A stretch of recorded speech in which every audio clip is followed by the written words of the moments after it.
The Three Doctors. There were once 3 really big-headed doctors who lived in a small town and who were firmly of the opinion that they were, as they put it, the best and cleverest doctors in the whole world. This had caused them a problem. You see, everybody for miles around had heard the 3 doctors boasting, and there simply weren't enough people left to boast too about how wonderful they were. So one day they decided that they would travel the world to find new people to show off to. Well, for several months they travelled across the country, telling everyone they met how clever they were, until one evening they arrived at an inn. The innkeeper and his wife were busy doing the sort of thing that innkeepers and their wives are best at doing when the 3 doctors arrived. They walked straight in with their chests puffed out, knocked the innkeeper's wife out of the way, and kicked the cat. Meow! One of the doctors marched up to the innkeeper and demanded in a loud voice, "You, bring your best food and your best beer immediately, and make sure you serve it in golden goblets and your finest silver plates, for the best doctors in the world have just arrived." "Whew, you 3 gentlemen think very highly of yourselves, don't you?" said the landlord, taken aback. The 3 doctors glowered at him, and the first one replied, "Yes, we do, you pathetic peasant. That's because we are infinitely cleverer, more talented, and more attractive than anyone else in the universe. Yes, so there. Now get us some food before I insult you again." The innkeeper was just about to follow the doctor's orders when he hesitated. But no, wait a minute. You've come in here telling us how great you are, but why should we believe you? Why don't you show us what you can actually do?" Well, the 3 doctors put their heads together and had a quick chat, and they came up with 3 quite disgusting ideas. "You want to know how clever I am?" asked the first doctor. "Well, this is what I'll do. I'll cut off my own hand. Right in front of you now, yeah, and in the morning I'll stick it back on again." "Ha! You think that's clever?" exclaimed the second doctor. "A single hand? Ha! No, I'll do something much more clever than that. I'll cut out my own heart. Yeah, and I'll put that back in the morning." "A mere hand? Ha! A heart? Pathetic," sneered the third doctor. "That really is kindergarten stuff. I will take out my eyes. Yes, both of my eyes, and I'll put those back in the morning." The innkeeper stared at them for a second. Well, if you can do that," he stammered, "I'll give you your bed and your breakfast for nothing." Now, what the innkeeper didn't know is that the 3 boastful doctors had a special ointment. This was a magic ointment which had been given to them by a grateful witch after they'd managed to get rid of her warts. She had 200 warts on her nose, but that wasn't the problem. Her nose was growing out of her chin. That was the problem. It was a simple operation. They just cut off her head. Anyway, that's another story. The point is that this ointment would allow them not only to remove bits of themselves without any ill effects, but would also stick them back together again just like that. So they didn't care what they did, and quickly agreed to the innkeeper's challenge. So, after rounding up a suitably appreciative crowd to watch the performance, the 3 doctors got to work. The first doctor hunted around in his tool bag, took out a large meat cleaver, and with a triumphant cry of "Ta-da!" cut off his left hand. "Ha-ha, everybody, look what I just did," he said, as he brandished his stumpy wrist where the severed sinews flapped and wriggled. The second doctor, meanwhile, lay back on top of a table, took out a delicate scalpel, and proceeded to carefully slice an opening in his chest. He grinned a maniacal grin, plunged his hand into the hole, and when he brought it out again, he held up his still-beating heart to the crowd, around half of whom applauded, whilst the other half fainted on the spot. The third doctor, not wanting to be upstaged, requested a teaspoon from the innkeeper, and without any further ado, lifted it up to his face and plop, plop, plucked out his eyes, which fell onto the table in front of him with a dull squelch. The few members of the crowd still standing at this point gasped in amazement as he bowed to their applause. Well, after this absolutely disgusting performance, the 3 doctors all went to bed. The innkeeper put the hand, the heart, and the eyes on a plate, put the plate away in the fridge, and turned in himself for the night.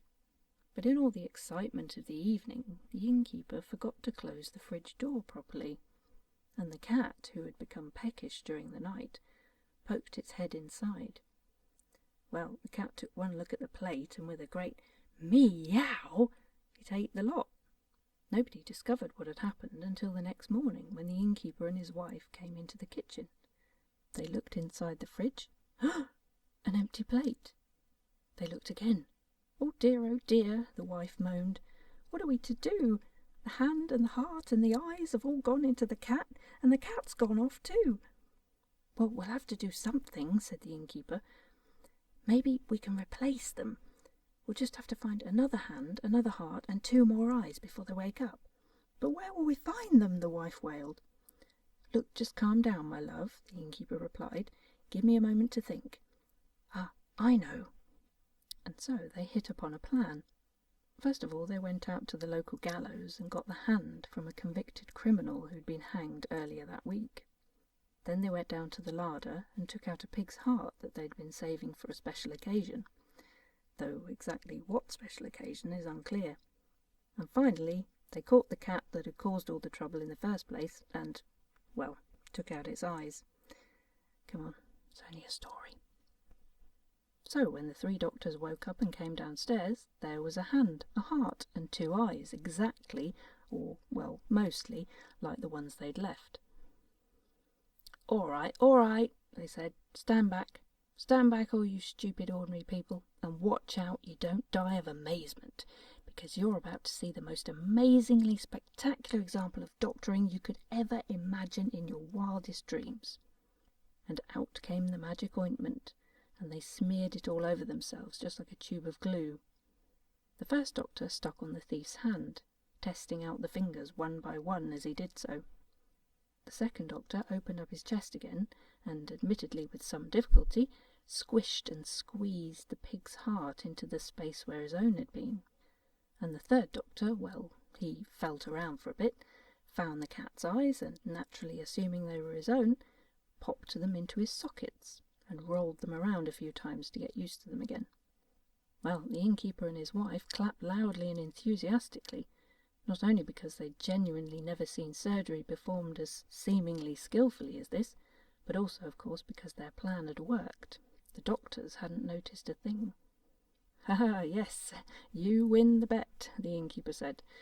"You're certainly as clever as you said you were. Cleverer, in fact. So you can have your bed and breakfast for nothing." He laughed nervously. So then everyone bowed to each other and said their goodbyes, and off the 3 doctors went to continue on their travels. But it soon became very clear that something was not quite right. They'd only been walking for about 5 minutes, talking about how clever they were, which was their favourite topic of conversation, as we know, when they came across a huge muddy puddle in the road. Well, 2 of the doctors naturally tried to step round it so they didn't get their shoes dirty, but the other doctor, the one with the pig's heart, stood waiting on the edge of the puddle.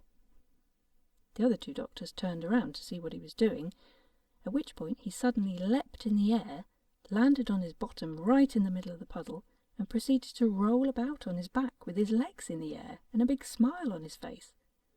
"What on earth are you doing?" the other doctors exclaimed. "Have you lost your mind?" "Oink," the doctor replied. There was an awkward silence. "What'd he say?" "I think he said oink." "What'd he say that for?" "I don't know. What'd he say that for?" "Oink." "What'd he say?" "I think he said oink." "What'd he say that for?" "I don't know. What'd he say that for?" "Oink." "What'd he say?" "He said oink." "What'd he say that for?" "I don't know." And they went on like this for 20 minutes, until the other 2 got fed up and dragged him out of the puddle to continue on their way. But they hadn't been going another 5 minutes when the second doctor, the one with the cat's eyes, stopped completely in his tracks. His hair stood on end, his eyes narrowed and blinked as he stared into the distance, and out came his tongue, licking his lips. "Look at that mouse on that hill 20 miles away," he exclaimed. "Have you ever seen such a plump, juicy, delicious little mouse? Meow!" What'd he say? He said meow. What'd he say that for? I don't know. What'd he say that for? Meow! What'd he say? He said meow. What'd he say that for? I don't know. Oh, don't start that again. Oink! And you shut up. The doctor with the cat's eyes was clearly just about to bound off into the distance in search of the delicious mouse, and it was only by saying, "Hey, why don't we all go that way and buy some cream at the first shop," that they managed to stop him and continue on their journey. Another 5 minutes passed, and this time the 3 doctors happened to meet a rich merchant who was travelling in the other direction. Just as he passed by, nodding politely as travellers in those days did, the 3rd doctor's hand shot out like a flash and disappeared into the merchant's expensive and richly patterned coat. It seemed to have a life of its own, and when it reappeared a few moments later it was holding a bag of gold coins. It had been a perfect piece of pickpocketing, and the merchant was none the wiser. But the other 2 doctors had seen everything. "My dear friend," they exclaimed, "what has got into you? Don't you know it's wrong to steal?" Steal what?" the 3rd doctor asked, as his hand slipped the coins neatly up his sleeve. Well, with the one doctor throwing himself into every puddle, another trying to eat mice, and the 3rd robbing everyone he met, it didn't take them much time to realise that their arrogance and hubris had backfired on them and made them into fools. I think we'd better go home as quickly as possible," they decided, and they were so embarrassed that they scurried back to their hometown under cover of darkness. Eventually they arrived back in their hometown much chastened by their adventure, so much so that none of them ever did any doctoring again, and they certainly never boasted again either. But the funny thing is that they found they were actually much happier than they had been to start with, and that must be the moral of the story. For although the 1st doctor still enjoyed an occasional roll in a really muddy farmer's field, and although the 2nd doctor was occasionally spotted rummaging around in barns looking for mice, and although it was well known that you had to keep a close eye on your silver when the 3rd doctor was around, on the whole everybody thought their travels had greatly improved them, and they spent the rest of their days being liked, not for being clever, but just for being themselves.